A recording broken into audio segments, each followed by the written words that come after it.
नमस्कार, मी मयुरी आणि आपण पाहत आहात 7 स्टार न्यूज.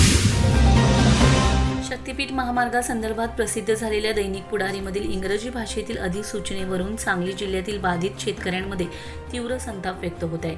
शेतकऱ्यांना समजणाऱ्या मराठीऐवजी इंग्रजी भाषेत नोटीस प्रसिद्ध करून प्रशासनाने शेतकऱ्यांची चेष्टा नव्हे तर कुचेष्टाच केल्याचा आरोप शक्तीपीठ महामार्ग विरोधी संघर्ष समितीचे निमंत्रक ॲडव्होकेट दीपक लाड यांनी केला आहे.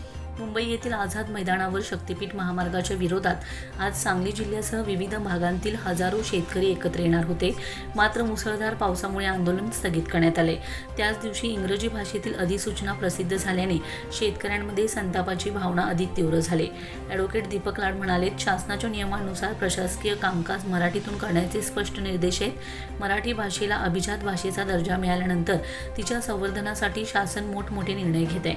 अशावेळी सांगली जिल्ह्यातील मराठी भाषिक शेतकऱ्यांसाठी इंग्रजीत अधिसूचना प्रसिद्ध करणे हे प्रशासन, न्यायव्यवस्था आणि शेतकरी यांच्याविषयीचा अनादर आहे. 7/12 मराठीतच चालतो. सरकारी व्यवहार मराठीत होतात. मग शेतकऱ्यांच्या जमिनींशी संबंधित इतकी महत्त्वाची नोटीस इंग्रजीत का? शेतकऱ्यांना समजू नये म्हणून हा प्रकार केला आहे का, असा प्रश्न उपस्थित होत आहे.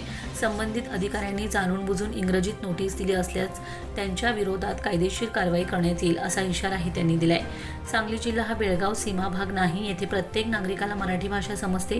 त्यामुळे इंग्रजीतील अधिसूचना प्रसिद्ध करण्यामागचा हेतू संशयास्पद आहे.